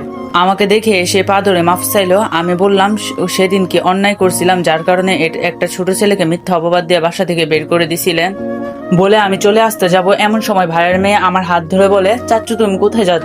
আমি বললাম, কোথাও না মা, আমি বাসায় যাচ্ছি, তোমার ছোট আম্মু একা বাসায়। বলে চলে আসলাম। এসে মনে পড়লো আমার পাগলিটা অনেক কষ্ট পাইছে, তাই তার জন্য ফুচকা, চকলেট, আইসক্রিম আর এক টুকরা গোলাপ ফুল নিয়ে বাসায় গেলাম। আমিও অবাক, ওর চোখ একদম লাল হয়ে আছে, নিশ্চয়ই কান্না করছে। আমি গিয়ে ফ্রেশ হয়ে খেতে গেলাম। আজ আর কেউ খাইয়ে দিল না। আমি খেয়ে রুমে যেয়ে দেখি কনক যেন কার সাথে কথা বলছে, আমাকে দেখে কেটে দিল, কিন্তু আমি সন্দেহ করি নাই। আমি কনকরে যা আনছিলাম সব দিলাম, গোলাপটা বাদে। ও বললো, এসব আমার লাগবে না, যে মেয়ের কাছে ছিলি তার কাছে যা, আমি কে তোর, আমি তো এখন পুরাতন, আমারে তো আর ভালো লাগে না। আমি ওকে পিছন থেকে জড়িয়ে ধরে বললাম, কে বলেছে আমার বউ পুরাতন, ও তো আমার কাছে সব সময় নতুন। কনক বলল, তাহলে ওই মেয়ের কাছে গেলি কেন, আমার কি কোনো কিছু কম আছে? আমি এবার ওর গালে ঠাস করে চড় মেরে দিলাম। বারবার খালি মেয়ের কথা বলতেছো, তুমি কি দেখছো আজ আমি আমার বাড়ি গেছিলাম, যা হয়েছে তারপর সব বললাম। কনক বলল, আমার ভুল হয়ে গেছে, আমি বুঝতে পারি নাই, বলে আমাকে জড়িয়ে ধরলো। আমি ওকে বুকে টেনে নিলাম। আরে পাগলি, তোমার জায়গা আমার পায়ে না, আমার বুকে। তারপর শুয়ে পড়লাম, অপেক্ষা করতেছি কখন রাত 12টা বাজবে। আমি আর ও সামনাসামনি শুয়ে আছি। আমি ওর গালে হাত বুলিয়ে বললাম, অনেক জোরে লাগছে তাই না জান? কনক বলল, তোমার সাথে কথা নাই, আমার কাছে আসবা না বলে দিলাম। কে শুনে কার কথা? আমি ওর ঠোঁটের সাথে ঠোঁট মিলিয়ে 10 মিনিট পর ছেড়ে দিলাম। কনক হাঁপাচ্ছে। আমি তারপর কনকরে কুলে করে ছাদে নিয়ে গেলাম। কনকের কুলে মাথা দিয়ে শুয়ে আছি, আর ও আমার মাথায় হাত বুলিয়ে দিতেছে, খুব ভালো লাগছিল। এবার উঠে পড়লাম। কনক বলল, কি হয়েছে, হঠাৎ উঠে গেলে যে?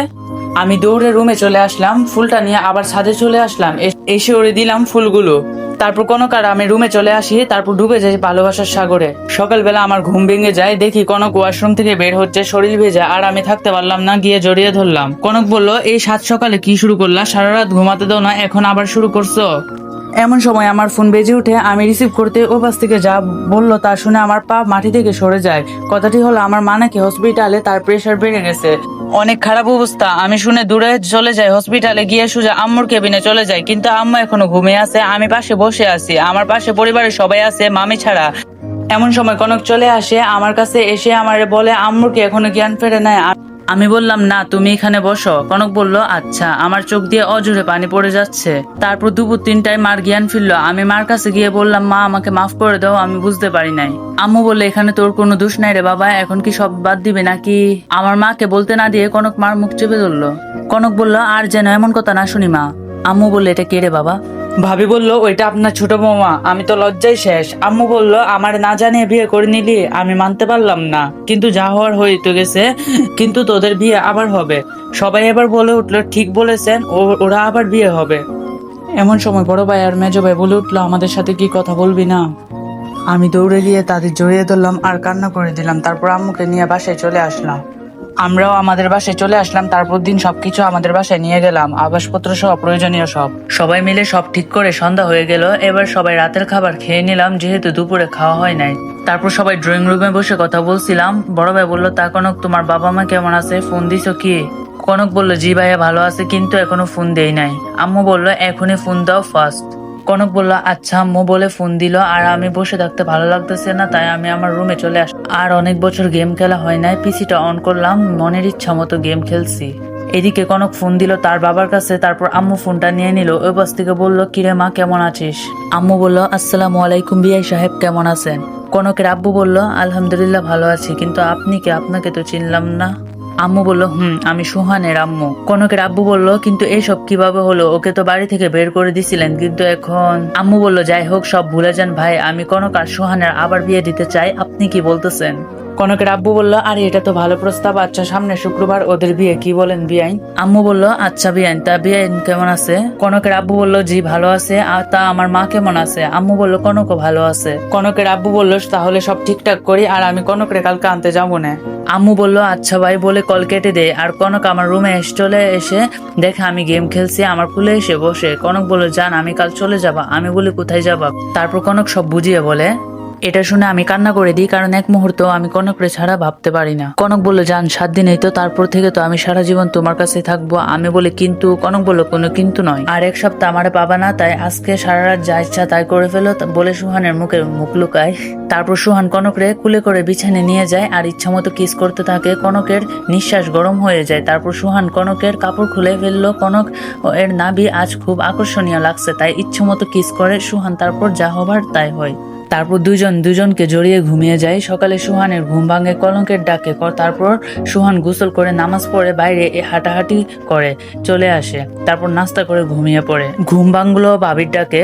ভাবি বলল এই সাহেব উঠো, কিছু কথা আছে তোমার সাথে। আমি উঠে বললাম ভাবি আপনি আমার রুমে? ভাবি বলল আমি বললাম আচ্ছা মামির কি হয়েছিল যে মামার সব সম্পত্তি নিজের নামে লিখে নিল?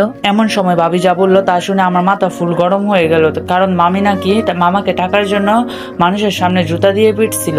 আমি বললাম আচ্ছা ভাবি সে এখন কোথায় আছে? ভাবি বলল তার বাপের বাড়িতে। আমি বললাম একটা বুদ্ধি বের করো যেটা দিয়ে আবার সব সম্পত্তি ফিরিয়ে আনা যাবে। ভাবি বলল আচ্ছা আমি আজ রাতে ভাববো না, এখন যাও গোসল করে নাও, লাঞ্চ করতে হবে। আমি আচ্ছা বলে ওয়াশরুমে ঢুকলাম। তারপর গায়ে সাবান মাখানো শেষ, এমন সময় দেখি আমি টাওয়াল আনি নাই। আমি বললাম এই কনক টাওয়ালটা কোথায় দিয়ে যাও তো? কনক বলল আচ্ছা আনছি। তারপর ওয়াশরুমের দরজা খুলে ওর হাতটা ধরে ভিতরে নিয়ে আটকে দিলাম। কনক বলল এই কুত্তা, তুই টাওয়ালের নাম করে আমার ওয়াশরুমে ঢুকালি? আমি বললাম জান আজকে একসাথে গোসল করি বলে ওকে একটা কিস করি। তারপর আমার গায়ে সাবান মাখিয়ে দেয় কনক, আমিও ওর গায়ে সাবান মাখিয়ে দিই। তারপর গোসল করে বের হয়ে রেডি হয়ে নিচে চলে আসি খাওয়ার জন্য। ভাইয়ের মেয়ে বলল চাচ্চু তোমার জন্য কোনো রান্না আম্মু করে নাই, তুমি খেতে পারবা না। ওর নাম হচ্ছে সাদিয়া আফরিন, সবাই আফরিন বলে ডাকে। আমি বললাম কি ভুল করছি তাই বলো।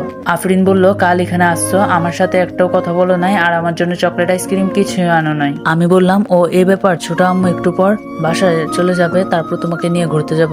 কেমন? আফরিন বলল তুমি খুব ভালো চাচ্চু। তারপর সবাই খাচ্ছি, এমন সময় কে যেন কলিং বেল বাজালো। আমি গিয়ে দরজা খুলে দিলাম, দেখি আমার পুলার নানা ভাই। আমি বললাম আসসালামু আলাইকুম বাবা, কেমন আছেন? বাবা বলল ওয়ালাইকুম সালাম, আলহামদুলিল্লাহ ভালো। বাবা তুমি কেমন আছো? আমি বললাম আমিও আলহামদুলিল্লাহ ভালো আছি, আসেন ভিতরে আসেন।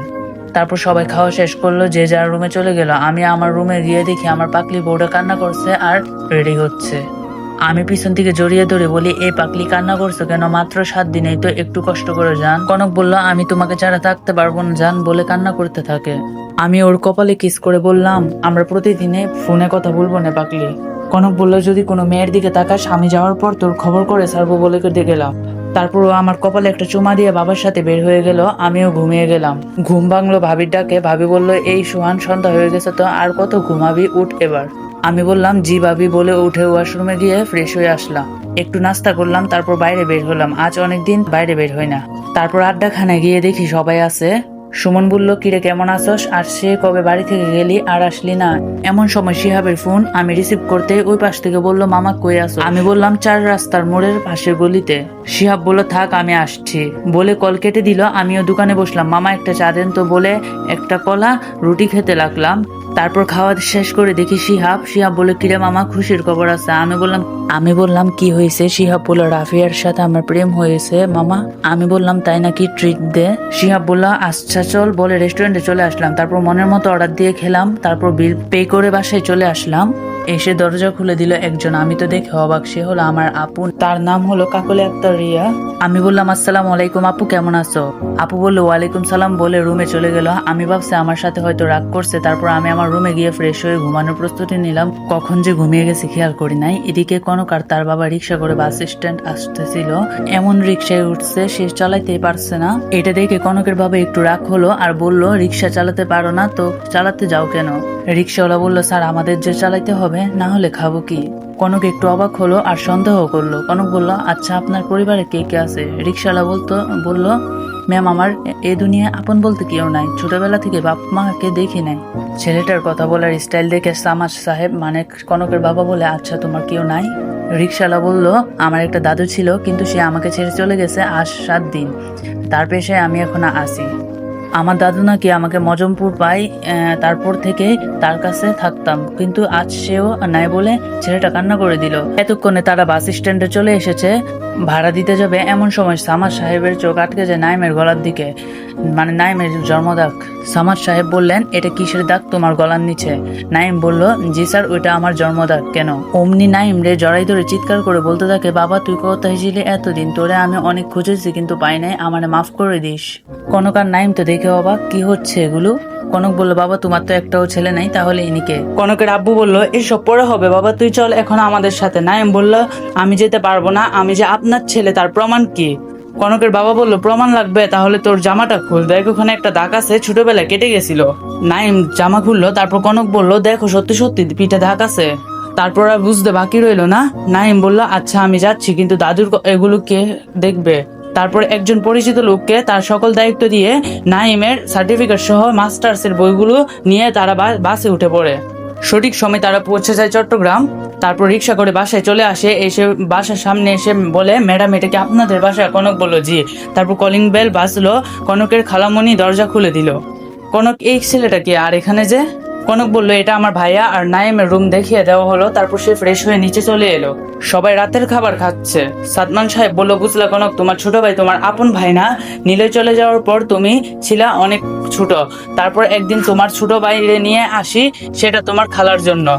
সবাই নাইমের সাথে কথা বললো। তারপর নাইম তার মায়ের কাছে গিয়ে বলল আসসালামু আলাইকুম, কেমন আছেন আন্টি? কনকের মা বলল ওয়ালাইকুম সালাম, কে তোর আন্টি? আমি তোর জন্মদাতা মা, আজ থেকে আমারে মা বলে রাখবে ওকে। তারপর নাইম তার রুমে চলে যায় আর ঘুমায় পড়ে। সকালবেলা এভাবে ঘুম থেকে উঠে নাস্তা করতে হবে। তারপর নাইম ঘুম থেকে উঠে ফ্রেশ হয়ে নিচে গিয়ে টেবিলে বসে পড়ে। সবাই একসাথে নাস্তা করে। কনক বলে ভাইয়া রেডি হয়ে নাও, বাইরে যাব। নাইম রেডি হয়ে নিল। সবাই মিলে শপিং এ গেল। শপিং করে এসে সবাই ফ্রেশ হয়ে খেয়ে ঘুমিয়ে পড়লো। বর্তমান কে রে এখন ফোন দিল? জান কি করো এখন? জানো না এখন মানুষ কি করে? ঘুমাচ্ছে, তুমিও ঘুমাও ভাই বলে কল কেটে দিল। বলে কল কেটে দে সোহান, তারপর ঘুমিয়ে পড়ে। ওই উঠবা নাকি পানি মারবো? ধুর এই অসময় কি কেউ ডাকে? ভাবি বলল একটা বুদ্ধি পাইছি ভাই, যেটা দিয়ে মামিকে কাবু করা যাবে। আমি খুব উত্তেজিত হয়ে জিজ্ঞেস করলাম কি বুদ্ধি ভাবি, তাড়াতাড়ি বলো। ভাবি বলল একদিন মামি কার সাথে যেন কথা বলতেছিল, আমি বিষয়টা খেয়াল করি। তারপর তার মেসেঞ্জার চেক করতে দেখতে পাই একটা ছেলের কাছে অনেকগুলো নোংরা পিক সেন্ড করা। আমি ওইগুলো স্ক্রিনশট নিয়ে আমার জিমেলে নিয়ে নিই। আমি বললাম তো কি করবো এটা দিয়ে, মামার সাথে তো সব শেষ। ভাবি বলল আরে পাগল, এখন এই খেলা, যার সাথে ওর সম্পর্ক আছে ও আমার ফ্রেন্ড হয়। আমি ওরে সব বলছি। ও বলল কাল রাতে আমাকে ঠিকানায় যেতে হবে তোর সাথে। আমি বললাম আচ্ছা ভাবি বলে ওয়াশরুমে ঢুকলাম। তারপর ফ্রেশ হয়ে নাস্তা করে শেষে রুমে আসলাম। বউরে দেখি একটা ফোন দিয়ে ফোন যাচ্ছে কিন্তু রিসিভ হচ্ছে না। তারপর আবার দিলাম, এখন ওয়েটিং এ আছে। 10 মিনিট পর কল আসলো। কনক বলল কি হয়েছে দেখতেছো না, ফোনে কথা বলতেছি তাও ফোন দিতেছো, কি হয়েছে বারবার যে ফোন দিচ্ছে? আমি বললাম আমার বউয়ের কাছে আমি যত ইচ্ছে ফোন দিব, তোমার কি?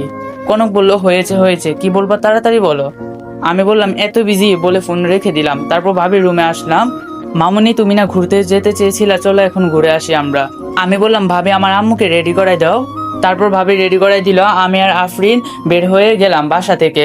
অনেক জায়গায় ঘুরলাম, ফুচকা হালিম আরো অনেক কিছু খেলাম। তারপর ওকে কিছু খেলনা কিনে দিয়ে তারপর বাসায় চলে আসলাম।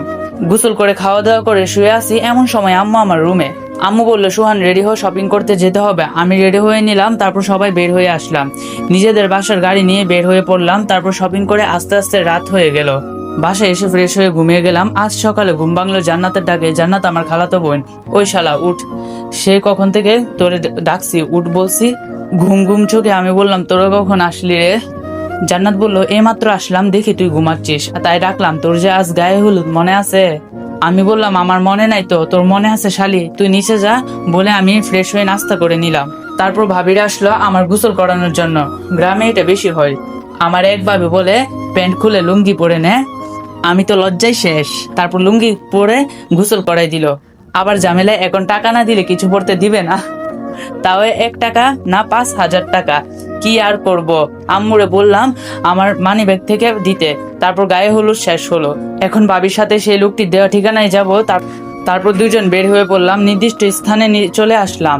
তারপর সেই লোকটি প্লাস মামি, আমি গিয়েই দিলাম ঠাস করে এক চট। কুত্তার বাচ্চা, তুই আমার মিথ্যা অপবাদ দিয়ে বাসা থেকে বের করেছিস। তোর জন্য আমার মেজো ভাই আমার কাছে কালার ছিল, আবার আমার মামার সব সম্পত্তি নিয়ে নিলি। চুপ করে আছে, কোনো কথা বলছে না। তারপর ভাবি বললো, মামি এই স্ক্রিনশট গুলো কি সবাইকে দেখাবো নাকি ভাইরাল করে দিব? ওটা দেখে আমার মামি মাথায় হাত দিয়ে বসে বললো, কারণ ওখানে তার এমন ছবি রয়েছে যে কেউ দেখলে বুঝতে পারবে। তারপর মামি বললো, কি চাও আমার কাছে, আমি তা দিব, কিন্তু আমার পিক ভাইরাল করে না। তারপর ভাবি বললো, এখানে একটা সই করে দেন তাহলে হবে। ভাবি আগে থেকে সব কাগজ গুছিয়ে রাখছিল, তাই শুধু মামির সই হলে হলো। তারপর সেই সই করে দিল মামি। তারপর সেই ছেলেটাকে বললো, তাহলে চলো বাসায়। সেই ছেলেটা বললো, কিসের বাসা, আর আমি কি তোকে বিয়ে করবো? আমি তোরে এতদিন বুক করছি, তাই বলে হেসে দিল। তারপর আমি বললাম, কেন আমারে না মিথ্যা অপবাদ দিছিলা? আমার মামার সব সম্পত্তি নিছিলা, এখন আর কি কিছু আছে তোমার? নাই তো, আল্লাহ যা করে ভালোর জন্যই করে। বলে আল্লাহ হাফেজ বললাম। এটা বলে ভাবিরা আর তার বন্ধুরা নিয়ে গাড়িতে উঠে পড়লাম। জানি না কতক্ষণ যে মামি ওখানে দাঁড়াইছিল। আল্লাহ মানুষকে ছাড় দেন, কিন্তু ছেড়ে দেন একদিন না একদিন, সেটা শাস্তি দেয়নি। তারপর আমরা মনের আনন্দে বাসায় চলে আসলাম। এসে দেখি আমার মামা আমাদের বাসায়। তারপর আমি এসে আমার রুমে চলে আসলাম। তারপর মামারে বলি, মামা কাল রাত 11টায় তোমাদের জন্য সারপ্রাইজ আছে। মামা বললো, আচ্ছা ওয়েট করবো ইনশাআল্লাহ। তারপর সবাই খাওয়া দাওয়া শেষ করে ঘুমিয়ে পড়লাম। সকালে উঠে দিকে 8টা বাজে। ওয়াশরুমে গিয়ে ফ্রেশ হয়ে নাস্তা করে নিলাম। তারপর নাস্তা করতে বসলাম। সবাই নাস্তা খাচ্ছি আর টুকটাক কথা বলছি। নাস্তা শেষ করে আমি আমার রুমে চলে আসলাম। আজ আমার বিয়ে, মনের মধ্যে কেমন একটা অন্যরকম অনুভূতি হচ্ছে। এমন সময় ভাবি আসলো, কিরে গোসল করবি কখন? তাড়াতাড়ি গোসল করে রেডি হয়ে নে। আমি গোসল করে রেডি হয়ে নিলাম। তারপর বাড়ি থেকে বের হলাম। সঠিক সময় কনকদের বাসায় পৌঁছে গেলাম। আমার আর কনককে একসাথে বসায় রাখা হয়েছে, কিন্তু সে কোনো কথা বলছে না। এমন সময় কাজী চলে আসলো। তারপর আমাদের বসানো হলো। কাজী সব ঠিকঠাক করলো। তারপর কনকরে বলল, মা তুমি কি এই বিয়ে কবুল করছো? কনক বলল হুম। তারপর 3বার কবুল বলা হলো। কনক বলল, কবুল কবুল কবুল। তারপর কাজী বলল, আলহামদুলিল্লাহ। তা বাবা তুমি কি তাকে গ্রহণ করছো? আমি বললাম জি। কাজী বলল, কবুল বলো 3বার। আমি বললাম কবুল কবুল কবুল। তারপর মোনাজাত করে খাওয়া দাওয়া পালা। আমাদের একটা স্টেজে বসানো হলো। আমার পাশে আমার মামা, বড় ভাই, মেজো ভাই, শিহাব আর সুমন বসলো। একটা প্লেটে অনেক খাবার সাজানো। একটু খেয়াল করলাম, এটা কিসের মাথা? শিহাব বলল, খাসির। আমার তো রাগ হয়ে গেল। আমি বললাম, তুমি জানো না আমি যে খাসি খাই না, তারপরও কেন নিলা? আর তারপর আমার আলাদা একটা প্লেটে দেওয়া হয়। তারপর খাওয়া দাওয়া শেষ, এবার বিদায়ের পালা। কনকের বাবা বলল, সোহান তুমি আমার মেয়েটাকে কষ্ট দিও না প্লিজ। আমি বললাম, বাবা আপনি কোনো চিন্তা করবেন না, বলে বের হয়ে পড়লাম। এই স্যামরিয়া, আমার সাথে তোর কি হয়েছে রে? কথা বলছোস না যে? কনক বলল, কি হবে, এমনি কথা বলছি না, তাতে তোমার কি? আমি কে তোমার যে তোমার সাথে কথা বলবো? তুই আমার বিয়ে করাবো বুঝছস? বলে আর কিছু বললাম না। কনকও কোনো কথা বললো না। তারপর আমাদের বাসায় চলে আসলাম। আস্তে আস্তে রাত 8টা বেজে গেল। তারপর সবাই আমাদের জন্য অনেক দোয়া ও করলো। কনকরে আমার রুমে নিয়ে গেলাম আর আমি গেলাম ভাবির রুমে। ভাবি, মামারে আজ রাত 11টায় ছাদে ডেকে নিয়ে যাইও, আমি ওখানেই থাকবো। বলে আমি আমার রুমে ঢুকতে যাব। এমন সময় জান্নাত বলে উঠে, এত সহজে ঢুকতে দিব না, আগে 10,000 টাকা বের কর। তারপর বোন প্লিজ, আমার কাছে 7,000 টাকা আছে, তুই এটা রাখ। বলে ওর কাছে টাকাটা দিয়ে আমি রুমে গিয়ে ওয়াশরুমে ঢুকে সব খুলে একটা প্যান্ট আর একটা গেঞ্জি বললাম। তারপর সকল দলিল নিয়ে ছাদে চলে গেলাম। কনক একটাও কথা বললো না আমার সাথে। আমি ছাদে এসে একটা সিগারেট ধরিয়ে টানতে লাগলাম। তারপর দেখি 11:59 বাজে। আমি ফেলে দিলাম সিগারেট। তারপর ভাবি আর মামা আসলো। মামা বলল, কি সারপ্রাইজ রে, যার জন্য এখানে আনলি? আমি বললাম, চোখটা বন্ধ করো। তারপর মামা চোখ বন্ধ করলো। আমি তার হাতে সবকিছু ধরিয়ে দিলাম। তারপর চোখ খুলতে বললাম। সে তো দেখে অবাক, আমারে খুশিতে জড়িয়ে ধরলো। আমি ভাবিকে দেখিয়ে বললাম, আমি একা না, ওই মানুষটাও আমার সাথে আছে। তারপর মামা ভাবিকে ধন্যবাদ দিয়ে নিচে চলে আসলাম। ভাবি বলল, আমাদের সাথে কেন আসিস, যা তোর বউয়ের কাছে যা। তারপর আমি আমার রুমে চলে আসলাম। দেখি সবাই গল্প করছে, আমারে দেখে চলে গেল। শিহাব কানে কানে বলে গেল বিড়ালটা মারাই চাই। তারপর কনক আমার সালাম করলো, তারপর 2 রাকাত নামাজ পড়ে আল্লাহর কাছে চাইলাম, তারপর খাটে গিয়ে বসলাম। আচ্ছা আমার সাথে কথা বলতেছো না কেন? আমি কি কোনো দোষ করলাম? কনক বলল, অনেক দোষ করছো, আমার এই 7 দিন টাইম দাও না, আমি ক্ষমা চাচ্ছি বউ, আর হবে না। সে বলল তার জন্য সাজা পেতে হবে। আমি বললাম বলো কি করতে হবে। সে বলল আমাকে নিয়ে কুলে করে ছাদে নিয়ে চলো। তারপর ছাদে এনে ওর কুলে মাথা রেখে গল্প করলাম অনেকক্ষণ, তারপর রুমে চলে আসলাম। আমি বললাম আচ্ছা কনক বলো তো, বিড়াল মারার কথা, কিন্তু কিভাবে মারবো একটু বলো তো। তারপর কনক বলল, ওরে শয়তান আমার কাছে আসো শিখিয়ে দি, বলে ওর কাছে গেলাম। তারপর বাকিটা ইতিহাস।